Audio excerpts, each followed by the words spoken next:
Good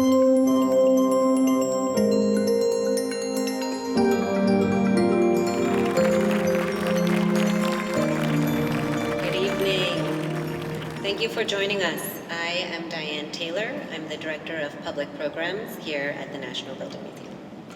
Through exhibitions and public programs, the museum presents its mission to inspire curiosity about the world we design and build.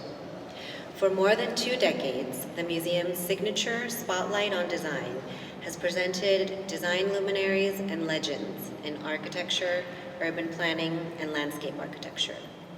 Spotlight on Design celebrates the creative work and unique life journeys of the voices that shape the built environment. Before we begin, I'd like to thank and recognize our program sponsors, KCCT Architecture, celebrating 40 years of enduring design, and the Anthony and Keiko Greenberg Foundation. I'd also like to thank BOMA, Building Owners and Managers Association International, for being with us in the audience today. For tonight's talk, we welcome architect Chris Cornelius, citizen of the Oneida Nation of Wisconsin and founding principal of Studio Indigenous. Chris is professor and chair of the Department of Architecture at the University of New Mexico. His provocative work blends contemporary design with indigenous wisdom and perspective, navigating the profound impact of cultural heritage on one's relationship to place and the natural and built environment. Chris's design practice investigates how indigenous philosophies, storytelling, and traditions influence and shape architecture. He has exhibited widely, including at the Venice Biennale. He was artist in residence at the National Museum of the American Indian and recipient of the inaugural Miller Prize from Exhibit Columbus, as well as several Architects Newspaper Best of Design Awards. It's my enormous pleasure to introduce Chris Cornelius.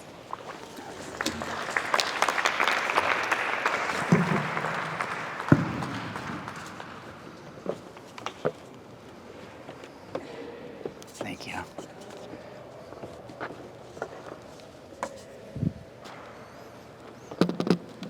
Wat kuf nuela du Chris Nyunget sakwa honi wagita loda okale oniata aga nobaga dun choda.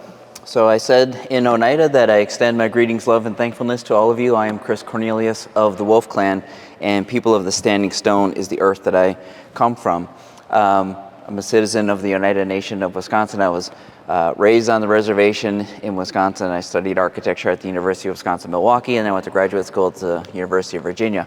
And so I've been teaching ever since I graduated grad school in 2000. And so my entire sort of education, I never saw anything indigenous. I never saw indigenous examples. I didn't know of other indigenous architects. I only learned of Douglas Cardinal when I was a graduate student and studied his work. But one of the things that really started to form, at least in my education, was I was always thinking about these parallels between what I was learning and what I know as an indigenous person. So how do I begin to see these things? And so in architecture school, we study this. We talk about materials in Scott Brown's Duck and Decorated Shed. So for me, when I started to really think about where I wanted my career to go and how I was going to use my culture, I thought about what architecture and how architecture was being made for indigenous people at that time. And so what I saw was this, which I call the zoomorph. This is a building that is shaped like a turtle. This is actually the elementary school on my reservation. This was built in the 90s, so I didn't go to school here, but it's a turtle. The gym is in the head. It has a shell, it has a tail, it has feet, but everything inside of it doesn't really have to do with why the turtle is important for our culture. And so this, for me, was the parallel to the duck.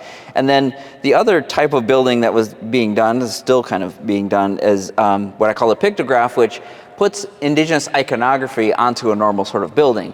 And both of these approaches, I think, don't necessarily indigenize the architecture, because it doesn't tell us about the culture, and it's not really sort of moving it forward in a way. And so that's the thing that I wanted to do, is to make spaces that thought about, well, what are the contemporary artifacts of the culture, and thinking about architecture in that way.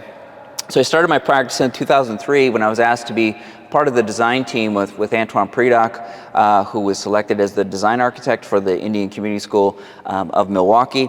It's a K through 8 private school. The school is endowed, so students don't have to pay tuition. They only have to prove native ancestry to attend the school. There's about 350 students. And the school was started by 3 mothers in the late 60s who were not happy with how history was being taught to their children. So they started their own school, started in a church basement, then was in the U.S. Coast Guard station in Milwaukee about the time that Alcatraz was being occupied, which was, the Coast Guard station was another federal building. And so in the like 98, 99-ish, the school itself purchased about 200 acres southwest of Milwaukee, and then they decided to build this new school. And so I was initially brought on as a cultural consultant, and then sort of collaborating designer with Antoine.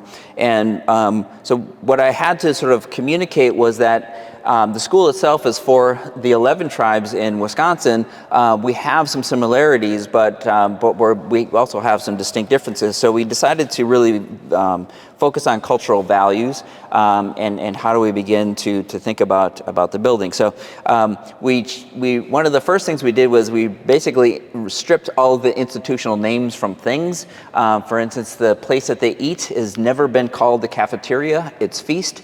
This is the student entrance, it's called migration. So it allowed us to talk about the daily ritual of students coming in the morning and leaving in the afternoon. The school is also a center of community, so students come back after they graduate after 8th grade, so that's a part of their existence. And then the upper floors are the middle school, the 6th through 8th grades. These trees were harvested from the Oneida Nation in Wisconsin. Many of them are over 300 years old. They hold stories of pre-European contact. They're within the building. Menominee artisan stripped the bark and placed them on these columns. So they show up throughout the building to tell those stories for those that are ready to listen. This was one of the graphics that I produced early on, just to begin to look at the fact that when we as designers are intervening in a place, we're actually intervening in a system of reciprocities. We're intervening into other systems, other sorts of interactions and relations. So I documented everything from the surface, below the surface, and all the way up to the moon. So thinking about what lessons could we learn from the animals that burrow into the earth. The frost line of 4 feet that happens on the site is there. And then birds, butterflies, things that migrate across the site are documented here. I learned that butterflies migrate at 1,000 feet above the earth when they migrate. Airline traffic, where the seasonal winds are, where normal space travel happens, where satellites are, all the way up to the moon, to begin to really see that the architecture that is being made is actually a part of that, and what lessons can we learn from that existing system, and beginning to think about how that will change that. So one of the indigenous concepts that is a part of my work is this idea of relationality. It is a sort of foundation of indigenous thought, and that is every living thing we call our relatives. We're related. This is why we call the earth our mother, the moon is our grandmother, the sky is our father, the stones are our grandfathers. We see stones as living things. They're on a different timeline than we are. But beginning to think about that idea of everything actually being related, and thinking about how we're connected to that, and what is architecture's role in that. So this is a representation representation. We did several visual translations of cultural values about drum and music, the resonance of the drum, oral tradition, how histories are told. And this is where we really started to think about that issue of like, how are we going to change the names of the places so that students understand them differently. And so we started in 2003, the building opened in 2007. They're still a client of mine today, and I'm working on a master plan of their entire campus and beginning to think about how the school will go forward into the future. So this idea of relationality, I think about too our relationship to nature and the sort of Western view of that and the non-Western view. So this is the frontispiece from Loger's treatise about architecture, the origins of architecture, right? This is the sort of illustration of how that happened and Vitruvius's telling of that. In that story, we see the architect pointing at the trees, and the trees were cut down and turned into architecture. And I oppose that with what Indigenous architecture actually is, that it is that relationship. It's about the connection between the built environment and the natural environment. So there really isn't a separation between architecture and nature and people and nature. And so the differences here are that nature is seen as a commodity, it's a raw material, it's a resource for me to use. Humans have dominion over nature. All of that is part of that, as opposed to the idea of the relationship that these are our relatives, and we're beginning to think about that. But it changes the way that we think as human beings about nature, and even our non-human relatives, where in this slide, nature is mine, right? And nature is mine to possess and use as a raw material and a resource, versus nature is me. I'm actually a part of this. I'm a part of this relationship, and I'm a part of nature, and beginning to think about that. So I think that where we at least how I think about architecture, is in this sort of way of thinking about it. So in many Indigenous cultures, not all, we talk about plants as our oldest relatives. They've seen drought, they've had good growing seasons, bad growing seasons, some are food, some are medicine, and we talk about them as our oldest relatives. I think that we should be thinking about buildings as our youngest relatives. We should be thinking about architecture as if we were related to it. And that's the way that I think about it as a designer. My responsibilities of putting something into the world is really about, I'm putting a new relative into the world, and how am I going to do that? How does it fit into its settings? How is it speaking to its non-human relatives? And how is it interacting with the rest of its surroundings? And in that way, you would think about putting a child into the world. Buildings take up resources, they sweat, they breathe, they produce waste. All of these things are part of the way that we begin to think about architecture. So there was a time that I started to do these self-initiated projects, and what I was really interested in is stepping away from this idea that architecture, especially for Indigenous people, is a metaphor for something, right? That the architecture itself, like the turtle and the building. And what if we began to think about not knowing who the architect was? Is it a human? Is it a non-human? Is it some other entity? Is it something that has a tacit understanding of nature? So I started to make these models, and I made them in these found boxes. I saw the boxes as sites, like an architectural site. You're given a site, you can't make it bigger, you can't make it smaller, it has its own contingencies, it has a history. This is actually an old sewing machine base. And so I started to create these plaster terrains, and I was really interested in making these structures using copper mesh, brass, bronze. I'm soldering these things together. And I also decided not to use humans as the scale figures, but to use animals instead. So that I'm really intentionally being unclear as to who made this. Did this deer actually, is it admiring this work that it has completed, or did it happen upon this thing and it doesn't really know what it is? So some of these things were three-dimensional sketches. I was sort of designing them as I was making them. I made a whole series of these. Some started as drawings, some sketches in my sketchbook. I began to think about cladding as feathers. What would that look like? Or what happens with the moire pattern between two pieces of mesh? What if I made something in a box that was meant to open and close, but it could never close again? And it's really just a place for looking at the moon. So what this did for me was like a sort of athletic conditioning, right? This started to expand the ways that I was trying to think about things differently as a designer if I was given a program, a budget, and a site, but to begin to think about what if I could tell other stories with architecture? What if I could use the sort of built environment to begin to think about these things? I did an entire series of drawings after that based on my tribe's moon calendar. Most tribes have a moon calendar. It's 13 moons, so every new moon is a new time period. And those moons have names and are usually based on things that are happening in the environment. This one is the thunder moon, so when the first clap of thunder happens. So I also, again, I was trying not to make the thing a metaphor for the thing, right? Like, so with the thunder moon, I'm not trying to make a thing about thunder. Maple syrup moon, I'm not making a thing about maple syrup. I'm trying to tell another story. So here, there's an apparatus at the top of the structure. The thunder might happen at night while I'm sleeping and I need to hear it. And that is like a deer's ear. A deer is largely prey. It has predators, and so its ears are pointed forward, and beginning to think about that.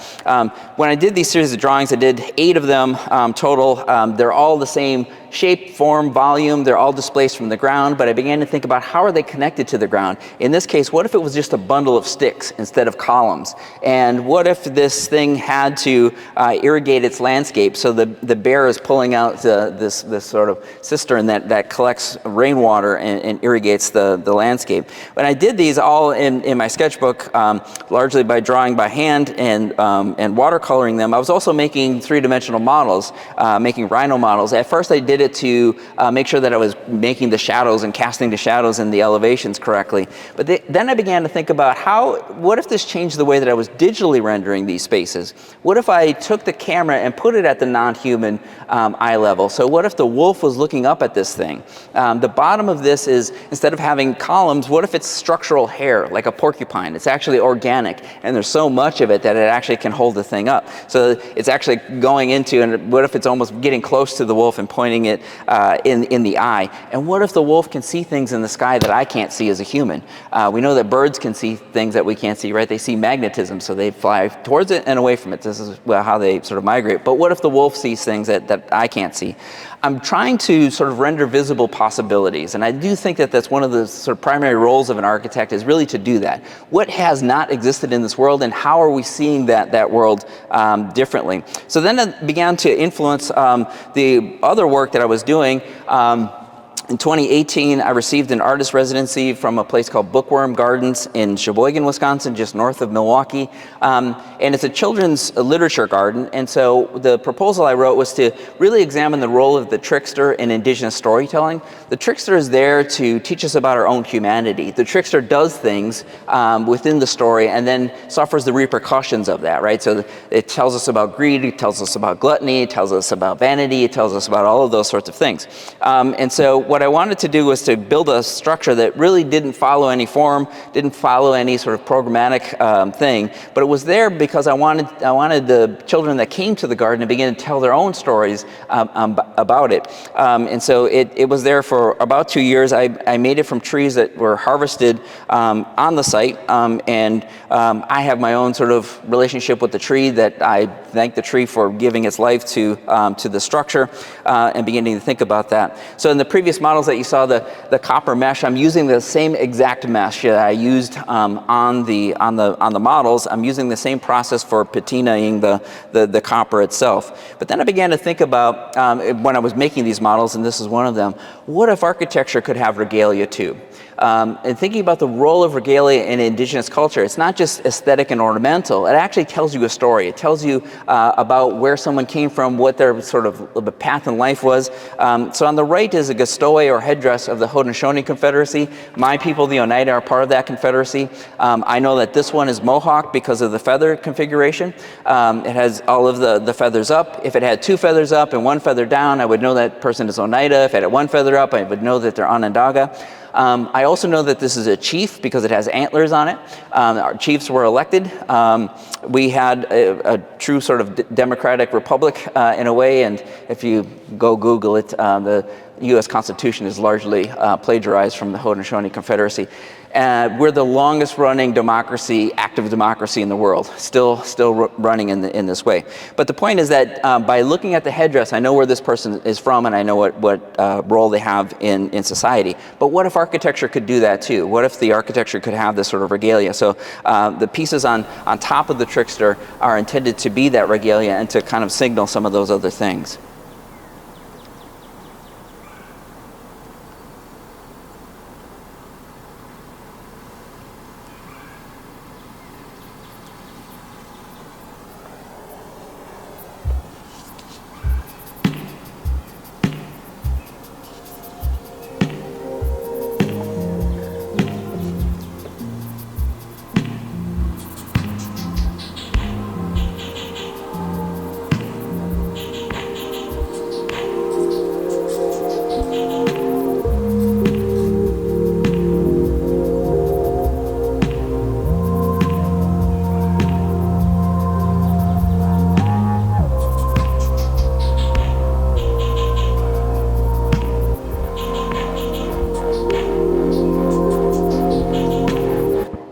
My friends from Spirit of Space were former students at the University of Wisconsin-Milwaukee. They said, Chris, we want to go film the trickster. It's snowing out. I said, do it. And I didn't tell them, I mean, they knew the sort of basic story about it, but I didn't tell them how to film it. And I really love how they've captured it.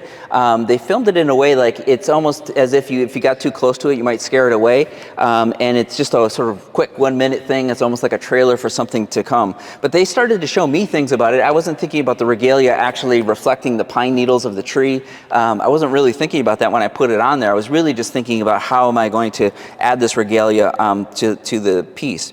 The installation I did before that really kind of started this trajectory for me was the Miller Prize. So I was one of the inaugural winners of the Miller Prize from Exhibit Columbus. So they've done this sort of process differently each time, but the first time it was basically a competition. They asked 10 designers to do design proposals on 5 sites. They assigned us the site and they signed us a sort of competition. And the site that I got was First Christian Church by Eliel Saarinen. First modernist church in the U.S. Really an extraordinary thing, and it really sort of kicked off the architectural program of Columbus, Indiana, if you know about that. But it was one of the things that really kind of started that. So what I wanted to do was to call attention to the people that were indigenous to that area of the country. The indigenous history of Indiana got wiped out really quickly. In about 3 treaties, that's all it took to basically eliminate indigenous presence in the state, despite the irony of Indiana having the term Indian in it, right? But the people that were indigenous to that area, the Miamia or Miami, were wigwam builders. So a lot of the Great Lakes region cultures built wigwams as part of their culture. And so you can see that they're sapling trees that are bent over. They create this dome shape, and they're either clad in reed mats or bark. And so instead of taking that shape and form and replicating it, I tried to take that and understand how it worked and how can I leverage that in a different way. So instead of bending things over, I bent them up and created this sort of lofted surface form that you can get into. This one is called Wikiami, which in the Miamia language means wigwam. So it's what they called their structure. And instead of having these sort of bark shingles on it, it has feathers that are made out of expanded steel. And the piece sits in this portion of the site in this sort of corner that is a cavity within the tree canopy. Doesn't have a real sort of purpose other than they've used it in different ways. The I.M. Pei's library is across the street. They've used it for storytelling. There was a indigenous language revitalization group that met in it. And the piece was there for about 2 years before the next iteration of Exhibit Columbus. So that's a biennial thing that actually this year is another iteration of that. But this started this idea of making a physical land acknowledgement to sort of have a space where people began to understand the land that they're on. So I'm just trying to tell histories and pull histories out and allow people to discover those things on their own. But to begin to think about who was there before us, and whose land are we on, what are those stories that need to be told. And so in 2020, I was asked by Lawrence University, a small liberal arts college in Wisconsin, to design a permanent land acknowledgement to acknowledge the fact that their campus is on Menominee land, and it's called Otachia, which means crane in the Menominee language.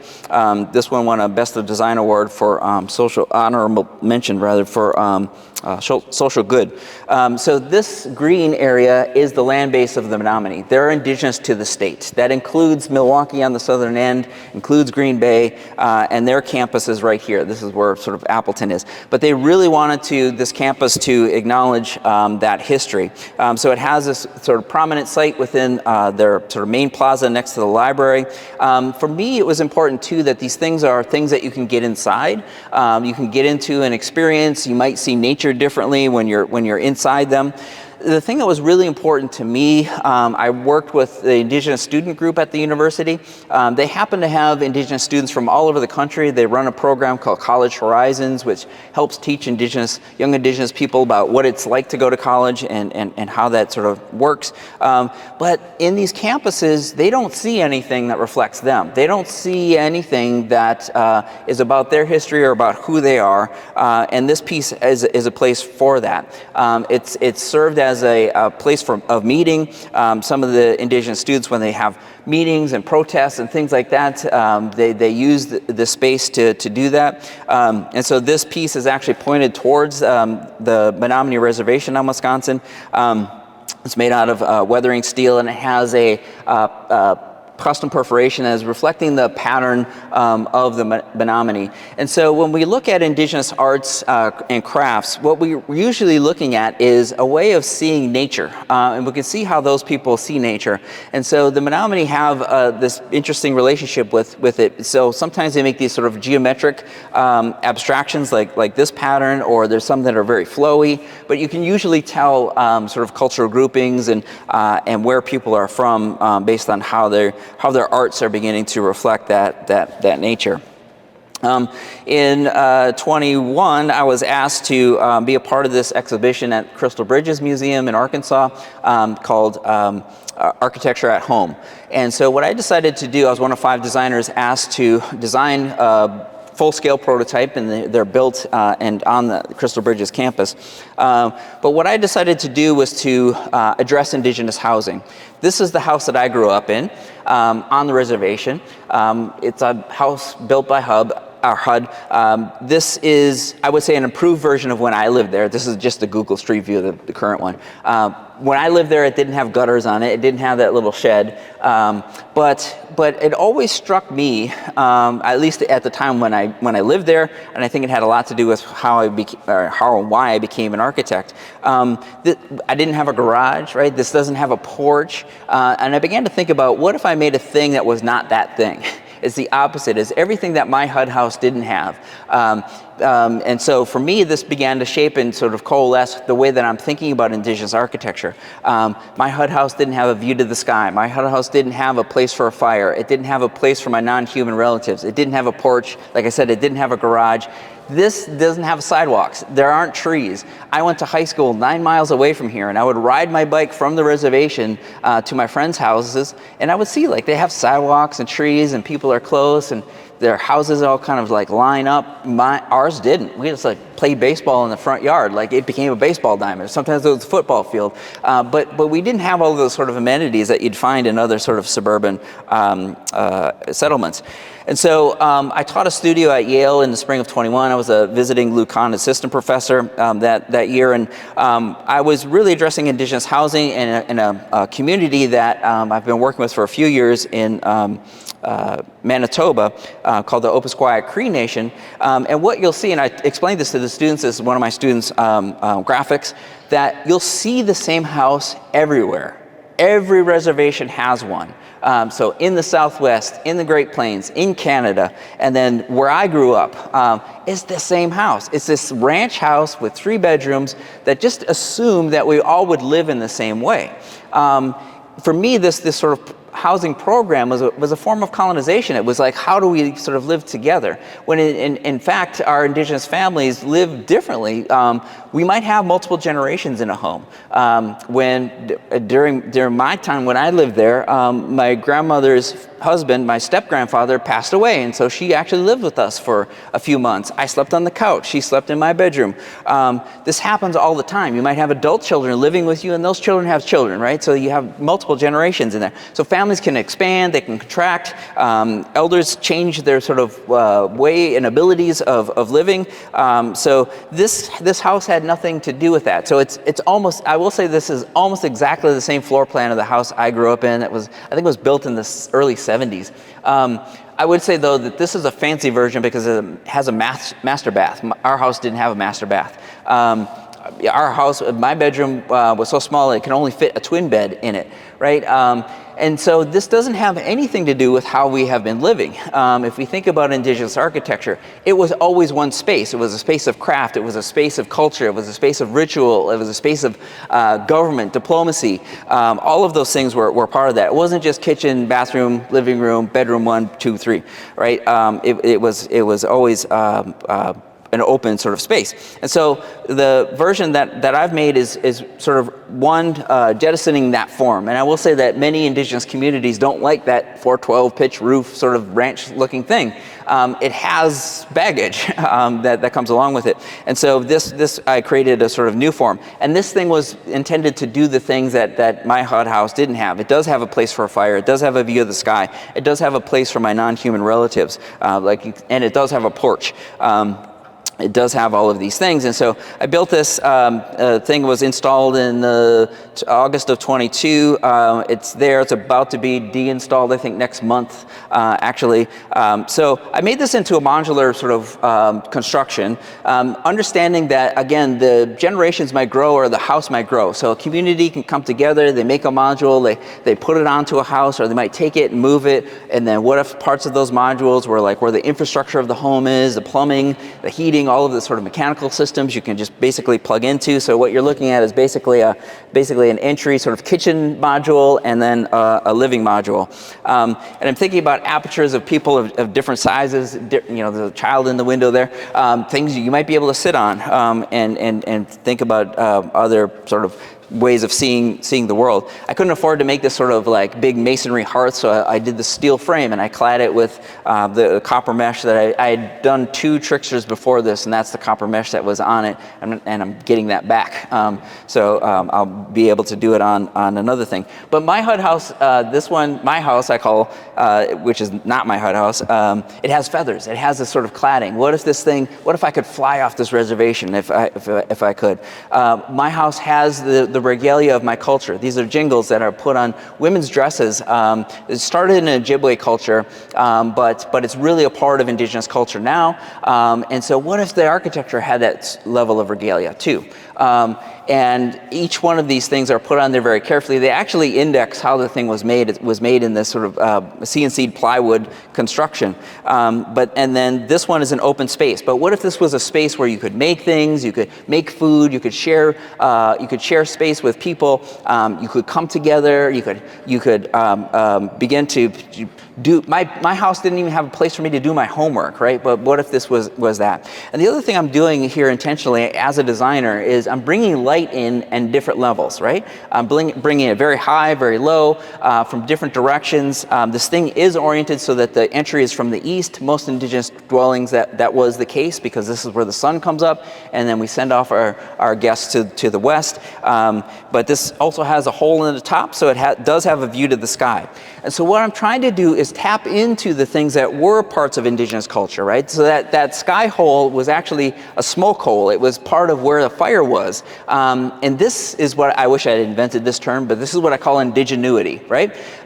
You can have an enclosed space with a fire in it, and it doesn't fill with smoke because of that indigenuity. And what I'm trying to get at is that these spaces have resonance with us, have cultural resonance. Even though the forms are not exactly the same, and I'm doing that sort of intentionally, but if I can take elements of places, and so on the bottom right is a longhouse, the Haudenosaunee, with the dwelling my people would have been in, and then on the left is a kiva from the people of the Southwest, and their stories about emergence. Our stories are about the sky. All of those things are a part of this. So I'm trying to build this sort of spatial architectural resonance with the culture that is not reliant on the things that I showed at the beginning, right? The decorated shed and the duck. And then to begin to think about how my non-human relatives might use this. A deer might come up to the porch, and so these are renderings that we did, and I wanted to show it in the snow. There's a snow owl in the top of the hearth that's there to sort of hunt its food. But during the construction of this, I saw this. I came to the site one morning. There's deer footprints that are just outside the porch, and then they end. So I'm not sure if the deer went into the structure, but it definitely got onto the porch. As people have also sent me Instagram videos of deer being very close to it. To me, that shows that the architecture has some connection to them as non-humans, that they're not afraid of it. They're not being displaced by it. I think we have spent a lot of time as architects trying to keep animals and birds off our buildings when we actually should be making habitats for them as well, right? Are there actually ways that we can do that don't compromise the maintenance of the building, but actually make habitats instead of displacing our non-human relatives? How can we begin to draw connections to them, and so that they feel like the architecture does that? So in the design of the piece, you can see some of these openings. Here, there's little ledges on there. I hope that it didn't really happen, but I hope that birds would make nests on top of them, and so that animals would not be afraid of this thing. And so that was a case where that actually sort of happened. So I am about to be in the Chicago Architecture Biennial. This opens on November 1st. I have a company in Milwaukee that's actually fabricating this piece. And so my proposal is called a Guidaze, which in Oneida means stranger. And so for me, it was, I didn't want to make another land acknowledgement about the Potawatomi people of Chicago, because I wanted to communicate the fact that I'm a stranger in that land too. Even though I'm Indigenous, I'm a stranger in that land too, and I'm acknowledging that. So it's about being Oneida in that place, and it's a stranger. And one of the things that it ties into is this, the idea of, I think, Indigenous storytelling, right? So this is a little clip from Reservation Dogs, which is a show everyone should watch on Hulu. And one of the episodes, it's about the deer woman. It's a woman that is a very attractive woman, so she attracts bad men, and I'll just say, the men don't show up again. That's the story. But they did such a wonderful job in the show of communicating this. Now, in parallel to that, just a few weeks before that episode aired, I talked to an Indigenous artist, Edgar Heap of Birds, and I always do this when I meet other Indigenous people, if I get that sort of informal chance, are there stories in your community about things that people would not really understand, but everyone in your community believes to be true? And he actually told me the story of the deer woman.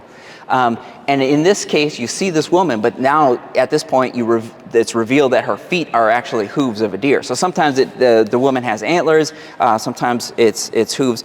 We had one in our community, a story about that. I'm not really going to share that, but we had that. But that was one of the things that sort of fascinated me. The thing that was part of the story in my community is the thing that really fascinated me, that was about like architecture that I was afraid of. This thing had a house in the woods that we would ride our bikes through the woods, but when we saw that thing, we would run or ride our bikes really fast, because in our community, the thing punished bad kids. And so I'm trying to make this thing intentionally strange, because in Indigenous culture, we treat those things as fact. It's history, it's science, it's true. It is not just a story, it's not a fable, it's not a mythology. It is true, right? So I've never seen the thing in my community, but I believe it exists. And that's the point of it. And so in this case, I've made this structure. It's similar to the Not My HUD house, but it has cladding. It does have deer hide cladding, right? It is an animal's hide, and it also has more jingles on it than the previous one.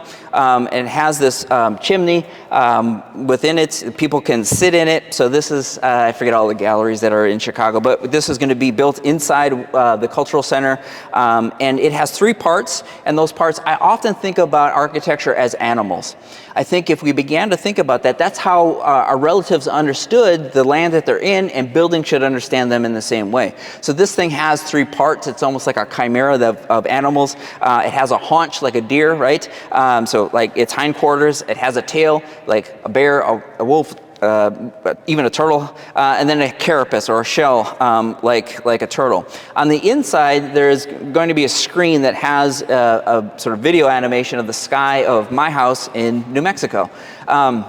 And so in that way, I'm always thinking about the sky. So I can't really literally poke a hole through the space, but I can begin to project that within, so people begin to understand that space. And so this thing is intentionally strange in order to bring out those sort of histories. And I hope that it has resonance with other Indigenous people to begin to understand, like, okay, what if our architecture was like this, and how does it begin to do this? And so in some ways, it's almost like the werewolf that is in between being a wolf and a man, right? It's in between being an animal and a building. Because I'm really fascinated in that as a thing, and beginning to think about that. Now, the last thing I want to sort of talk about is decolonization. True decolonization is about the dispossession of lands from Indigenous people in the U.S. and Canada. True decolonization is giving land back. Period, right? That's decolonization. However, that explains settler colonization, right? Settler colonialism. But I do think that there are other forms of colonization. So that's why I hyphenated as an active project. It's something that I'm sort of working on. There is intellectual colonization. Even in the ways that we were taught architecture and how we're teaching architecture, that can happen. And for me, the thing that is really sort of fueling that is this sort of radical otherism, meaning like us and them will always sort of fuel colonization. So I borrowed these terms from Linda Smith's book, Decolonizing Methodologies, and she talks about the vocabulary of colonialism. And the first thing is the line, map, survey, or territory, right? So like 13 original colonies, Louisiana Purchase, like all of that sort of drawing a boundary around something is a first act of colonization. The second thing is the center, or the orientation to the system of power, or this is where the capital is. Romans put churches in that. It's always this sort of thing. It may not be in the mathematical center of the thing, but geometrical center of a thing, but it is this idea of the center. And then the third thing is this idea of the outside, that the territory and people are in oppositional relation to each other. We're in, you're out, build a wall, keep them out. All of that sort of thinking is this thing that is a part of colonization. So the other part of this that was really sort of fascinating to me is that we use these terms all the time in architecture. We use them in different ways. And so I really start to think about, how are we using the line? How are we making boundaries of things? How are we starting to think about that? And it is in this radicalized othering, and this is a map of the United States. The triangulation might be a little light and hard to see, but it's all the federal reservations in the US, and then the ones that are highlighted are the top 50 by population. And you can see where they all are. They're sort of pushed to the west, the biggest reservations in that area. And then Oklahoma has a sort of largest concentration of them closely together. But the thing I believe that fuels colonization, perpetuates it, keeps it going in ways that we don't even think about, is a lack of empathy. If we're not thinking about each other, if we're not thinking about our non-human relatives, if we're not thinking about the fact that the other people might have different stories. And when I say this, I actually mean the difficult parts of empathy, meaning like having empathy for people that don't think the same way that we do, right? That don't agree with seeing the world the way that we do. I think, at least for me as an architectural educator, I'm trying to make students that are good citizens, that are empathetic designers, that are thinking about people that are different than them. Architecture school has been so good at showing us the what and the how, right? Here's a school, here's how you design it. Here's a museum, here's how you design it. The things we have not been good at is the why and the who. Why are we doing this, and who are we doing it for? Who does it serve, and why does it exist? So those are the things that I begin to think about. And this last project I'll share with you is a speculative sort of research project that has been ongoing, and it's about the Indigenous occupation of Alcatraz Island, which happened from November of 1969 to June of 1971. This is after Alcatraz was decommissioned as a prison. It was in the federal land surplus. The Department of Interior basically owned it. There was one person, sort of caretaker, that lived on it. But a group of Indigenous students from San Francisco took the island. And the story is that they convinced someone to take them on a boat tour around the island at night. And when they got about 3/4 of the way around, they jumped off the boat and swam to the island. Now, they claimed the island based on a treaty that the United States government had made with the Lakota people, the Treaty of Fort Laramie. In that treaty, it says, the US government says, any land that we deem a surplus, you can have, right? So, if the United States government hadn't seen us as sovereign nations, why did they make over 200 treaties with us, right? This is where we start the sort of decolonization as well. Let's honor the treaties. But, so these students were saying like, okay, we're gonna negotiate in good faith with President Nixon, Governor Reagan, the Department of Interior, but they didn't want the island for any sort of political or economic gain. What they wanted to do was they wanted to make an Indigenous university, cultural center, ecological center. And that's what fascinated me about this sort of research proposal that I wrote. They wanted architecture. What they wanted was buildings. They wanted architecture to begin to decolonize that island. So the proposal I wrote was that I'm going to design the Indigenous university that is going to be on the island and is going to educate young Indigenous people in a very specific way. But I really got fascinated with a lot of things about the island. And one of those things is the graffiti on the island. This is a piece of graffiti in one of the buildings. This is like I think one of the best statements ever, which is, it's true.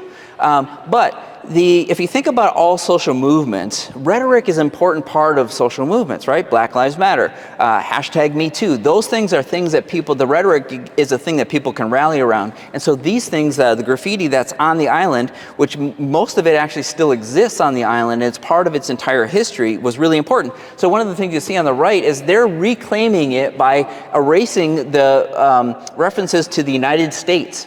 Right? I'd only recently started to think about when I'm writing something or I'm talking about the US, it's what is presently called the US. Right? It has not always been the United States. And so one of the things that they did was to sort of claim all of those pieces of signage. They didn't take the signs down, they painted over them and reminded people that you're on Indian land. Now, Alcatraz itself has a really long sort of Indigenous history. It was a boarding school. It was where children were taken and sort of their language was taken away and their hair was cut and clothes. It's all part of the history. But because it is a difficult history, and as a designer, when I approach this sort of project, I have to address those things. So it actually changed the way that I was drawing and researching. So I started to make these drawings that are thematic. And this one is called trajectories. It's about any way that I can think about trajectory. So the first thing I did was I drew every edge of every building that was on the island off the page. I began to think about migration patterns, the patterns of boat traffic, the patterns of airline traffic through this thing, the triangulation that happened for how they surveyed the West Coast.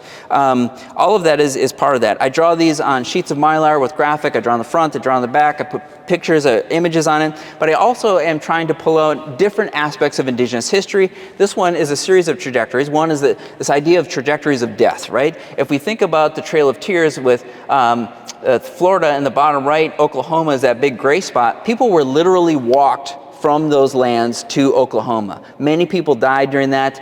Many people settled different areas during that, but a lot of lives were lost in that process. And so that one is trajectories. This one is territories. It's about how territories are claimed. I went into the archives of the national park and began to think about, or found these maps of geological maps, vegetation maps, landscape maps, different ways that territory is claimed. One of the ways is through the graffiti. And I just wanted to address land secession between two areas. One is Wisconsin, where I'm from, and then this great Lakota Nation. So the big gray outline is what they started with. This is said, okay, federal government says, okay, this is the land that you can have, but then they come back later and say, well, you can't have all of that, you can have this. So it gets grayer and grayer until it gets to the yellow that is the federal reservation boundary. My tribe, when we moved from upstate New York to Wisconsin in 1822, we purchased that much land. We purchased it with the Menominee Nation, paid for it, before Wisconsin was a state. Then the federal government comes in, not much later, and makes that smaller sort of rectangle and says, well, you can't have that, you can have this. Then we paid for that land. So then we're existing on land we paid for twice. And in 1838, the federal reservation boundary was made. That's a tiny yellow boundary. Now you can have this, then we paid for that. So we paid for land that we are existing on, that we bought from our indigenous relatives 3 times. 3 times we paid for it. Then guess what happens? The Dawes Act happens in like 1890, late 1800s. And then reallots all the land. It's basically a way to take it. Our reservation has a really complex history. There's an entire incorporated municipality in the middle of it. There's an airport in it. It overlaps Green Bay proper. It has all of these sort of things that happen in it. So we don't own 100% of that land. We own a very low percentage of it. But that is our federal reservation boundary. And I just wanted to sort of address that in the drawings. And so this is what you're looking at is about 3 layers of mylar. And I also wanted to think about things like Acoma Pueblo. These are the first cities in the U.S. This is the first U.S. architecture. So in our architectural history courses, we should be talking about that. We do at the University of New Mexico because this is where our students are from. This is where our people are. We're not far from these things. So we should be thinking about that. We should be talking about Chaco Canyon in our building technology courses, which we are.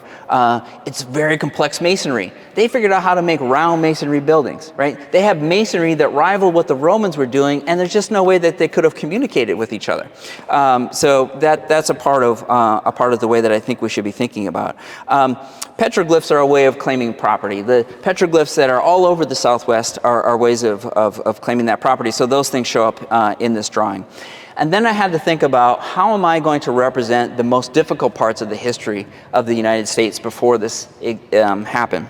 And so that's indexed there with the date 12/29/1890. This is a massacre at Wounded Knee. At this time in the history of the United States, so post-Civil War, what we're looking at is the United States Army and the people that are indigenous to that land. This is the end of December, so that's frozen land that's been excavated. Now, I don't know about you, but that looks like genocide to me, right? That term has never been used by any government official in the United States, but started to be used by government officials in Canada, but not in the United States. These gentlemen at the top here all received medals. Over 300 people were shot down. They were unarmed, largely women and children. The men were out fighting the U.S. Army somewhere else. And then they were put into the earth like this. Now, I believe that those medals should be rescinded posthumously. The United States government should apologize for this. This is one instance. One instance of, I'm sure, hundreds, if not thousands, of instances like this. Now, I'm not for casting blame or guilt or any of that. I'm just about telling the truth. Let's just tell the truth of this country. Let's tell the truth about how we got to where we are. And I do think that we should be telling those truths in design schools because we're intervening in this land and we should know how this land actually worked. Right? So when the Dakota Access Pipeline happens, they're not only saying that the pipeline is going to pollute the rivers, they're actually saying our relatives are buried in the ground. And they ignored the archaeological reports that said that. So this is really important to me that we begin to think about these histories and in a way that is empathetic, right? And empathetic to one another. And even as Indigenous people, we should be saying, well, this is a part of our history that we know, but we need others to begin to understand that and how it came to this point. So for me to begin to sort of design this place of higher education for Indigenous people, that's part of it. I have to be able to tell those kinds of stories within this. So these are massing studies for it. So I'm basically designing a university for 1,491 students, thinking about how young Indigenous people would be educated. Are they educated by Indigenous people, non-Indigenous people? How would they get to the island? My proposal is that it coexists with the national park. It would exist on that southern end of the island that doesn't get used. But I'm really here trying to, I haven't yet, this is where the project is, but I'm really trying to, like, how can I make a building like an animal? Really like an animal, not just in like materials and colors, but how would it exist in this landscape uniquely in this particular place? For me, education has been one of these areas of reparation. My education is the thing that got me off the reservation. I grew up in abject poverty. There were times when I was 9, 10 years old, the only hot meal I got was my free lunch at school. That's my story, and so every student, all 420 architecture students that I have, and the other students that are in our school, I don't assume that they all got to that place in the same way. It's like, I don't assume everyone sitting here didn't get to this place that you're sitting in the same way. But I'm trying to tell my story so that other people can tell their stories. And for me, it's the only way for us to begin to think about how we can get out of this mess, right? So truth comes before reconciliation, like some of my Canadian friends state, and I believe that to be true. Yawako, thank you.